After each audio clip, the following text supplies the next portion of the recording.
नमस्ते भारत। ये वीडियो मैं आप सभी लोगों के लिए बना रही हूं आपके और मेरे फेवरेट पॉलिटिशियन अनिल देशमुख के बारे में। केस में एक बहुत बड़ी लेटेस्ट बिग ब्रेकिंग डेवलपमेंट हुई है, बड़ी न्यूज आई है, उसी को आप सभी लोगों को बताने के लिए ये वीडियो बना रही हूं। निवेदन, वीडियो को अंत तक देखिएगा क्योंकि हो सकता है कि बहुत जल्द अनिल देशमुख और उनके बेटे के खिलाफ ED non bailable warrant issue करे। क्या मामला है, क्यों इस स्थिति पर आए हैं, क्या अनिल देशमुख ने अभी नया लेटेस्ट किया है, इन सब की जानकारी के लिए अंत तक वीडियो को देखिएगा। पॉइंट ऑफ व्यू अपने कमेंट के माध्यम से मुझ तक पहुंचाइएगा और जिन लोगों ने मेरे चैनल को अभी तक नहीं सब्सक्राइब किया वो जरूर कर लीजिएगा।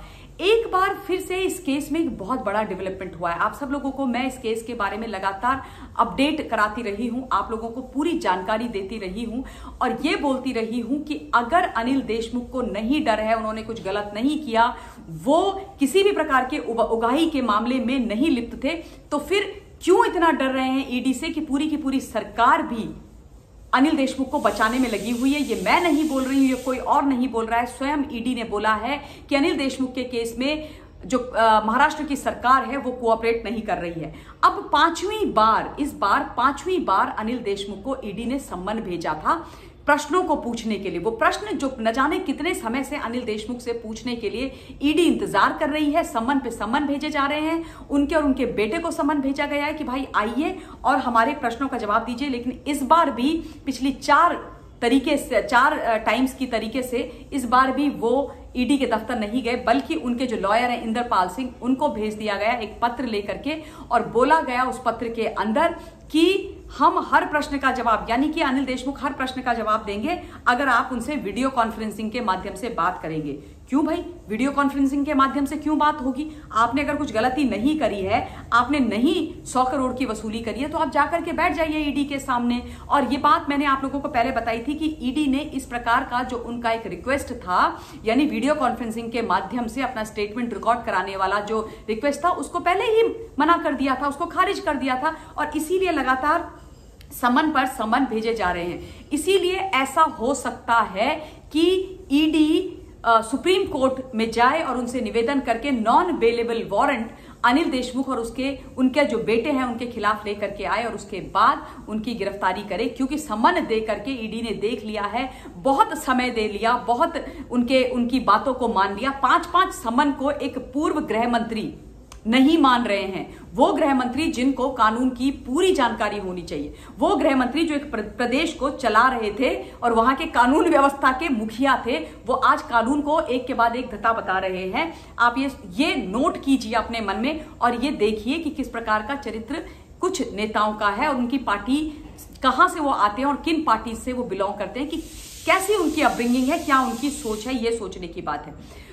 अनिल देशमुख ने अपना जो रिप्लाई है वो अपने वकील के माध्यम से भेजा कि भाई हम जो है लीगल हमारे जो रेमेडीज हैं और जो मेरे लीगल राइट्स हैं उनको मैं एक्सप्लोर कर रहा हूं और मैं उन सब चीजों को अपने लिए इस्तेमाल करूंगा। मैं सुप्रीम कोर्ट के द्वारा जो मुझे क्या कहते हैं लीगल रेमेडीज दी गई हैं, मैं उनको इस्तेमाल करना चाहता हूं। और बड़ी सारी चीजें उन्होंने उसमें बात करी और उन्होंने इंटरिम प्रोटेक्शन यानी कि एंटीसिपेटरी बेल लगाने की भी कवायद उनकी हो सकती है। वो आगे अपनी गिरफ्तारी को रोकने के लिए एंटीसिपेटरी बेल अपनी और अपने बेटे की वो भी लगा सकते हैं। आप सब लोगों को मैंने बताया था कि किस प्रकार से ईडी के पास अनिल देशमुख के खिलाफ पुख्ता सबूत है और उन्हीं के बिना पर लगातार सम्मन उनके के पास भेजे जा रहे हैं ताकि प्रश्न अनिल देशमुख से इस मामले में, इस केस के मामले में किया जाए। वसूली वाले मामले में 4.7 करोड़ की जो ट्रेल है, जो हफ्ता वसूली वाली जो ट्रेल है, उसकी ऑलरेडी पुख्ता जानकारी ईडी के पास है कि 4.7 करोड़ रुपया जो सचिन वाजे जो अब सैक्ड कॉप हैं, जो जेल के अंदर हैं, उन्होंने अनिल देशमुख के बिहाफ पर ही लोगों से इकट्ठा किया था और उसके बाद जो अनिल देशमुख के एक मिडिल मैन थे, जो उनके पीए थे, कामत उनका नाम, if I am not wrong, उनके माध्यम से ही अनिल देशमुख को पहुंचाए थे। और इसके अलावा मैंने आप लोगों को बताया था, कुंदन शिंदे उनका नाम था, I am sorry, Kundan Shinde नाम है। और उसके अलावा मैंने आपको बताया था कि किस प्रकार से प्रॉपर्टीज भी अटैच की गई थी अनिल देशमुख की ईडी के द्वारा।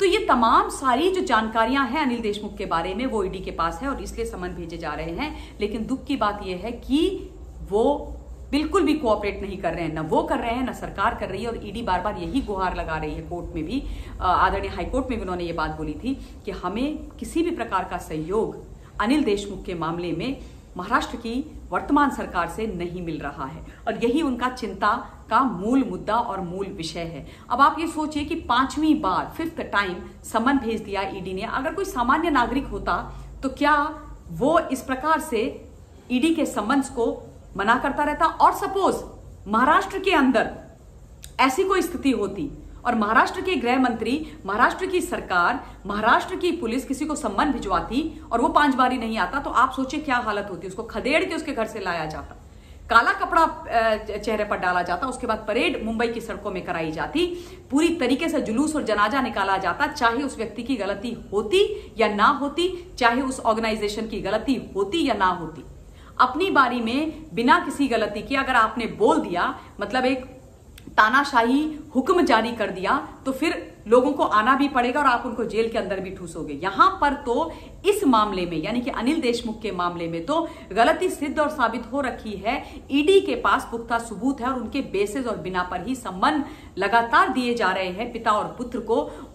तब भी ये नहीं आ रहे हैं, तब भी नहीं आते हैं, कोई ना कोई हवाला दे करके घर के अंदर बैठ जाते हैं। आप सोचिए, वीडियो कॉन्फ्रेंसिंग से इनसे अगर कोई बोले कि हमको वीडियो कॉन्फ्रेंसिंग के माध्यम से हमारा स्टेटमेंट रिकॉर्ड कर लिया जाए, तो क्या ऐसा वहां पर इस वक्त की सरकार करेगी? या क्या वर्तमान में जिस तरीके की स्थिति हमने महाराष्ट्र सरकार की देखी थी, उन्होंने किया था? नहीं किया था। तो फिर आपके लिए नियम और कायदे कानून अलग हों और बाकी सामान्य नागरिकों के लिए अलग हों, यह कैसे हो सकता है? और इस मामले में आपका 100 करोड़ का जो उगाही का वसूली का जो मामला है, भाई ये आम जनता ने तो बोला नहीं है, किसी राष्ट्रभक्त पत्रकार ने तो बोला नहीं है, आप ही के सीपी जो रहे हैं, आप ही के चहेते रहे हैं, आप ही ने उनको पिक करके सीपी बनाया था मुंबई का। उन्होंने ही, जब आपने उनको उनके पद से हटा दिया मुंबई के सीपी के, तो उन्होंने एक लेटर बॉम्ब फोड़ करके 100 करोड़ की उगाही के मामले को जग जाहिर किया था। तो ये तो कोई कंस्पिरेसी भी नहीं हो सकती कि कोई कंस्पिरेसी है, कोई नैरेटिव आपके खिलाफ बिल्ड किया जा रहा है, ऐसी भी कोई बात नहीं है। आप ही के लोगों ने भांडा फोड़ा है। सचिन, वाजे, रियाज, काजी, ये जितने भी लोग अंदर हैं, ये एक के बाद एक तोते की तरह पटर पटर बोल रहे हैं, सारी चीजें निकाल रहे हैं, तो फिर आपके खिलाफ कार्यवाही तो होगी। भाई कानून से, विधान से, संविधान से और इस देश से, यानी कि मां भारती से ऊपर तो कोई नहीं है। तो गलती की है तो नेताजी फिर जवाब तो देना पड़ेगा, ईडी के सामने तो जाना ही पड़ेगा। लेकिन ये चरित्र होता है कि जब आपकी चोरी पकड़ी जाए तो फिर ये लोग इस तरीके का व्यवहार करते हैं और आम भोली भाली जनता के साथ इनका दूसरा व्यवहार होता है। मैं ये चाहती हूं कि आप लोग इस विषय पर लगातार बात करें, आप लोग भी चीजें ढूंढें, अपना पॉइंट ऑफ व्यू कमेंट के माध्यम से मुझ तक भी पहुंचाएं, जनता तक भी पहुंचाएं, और जो भी लोग गलत हैं उनको जरूर बेनकाब करें। मैं अपनी वाणी को इस वीडियो के लिए विराम देना चाहती हूं। जल्द आप लोगों के बीच में अगले विषय को लेकर के हाजिर होंगी। Till then, stay safe, stay blessed and जय हिंद।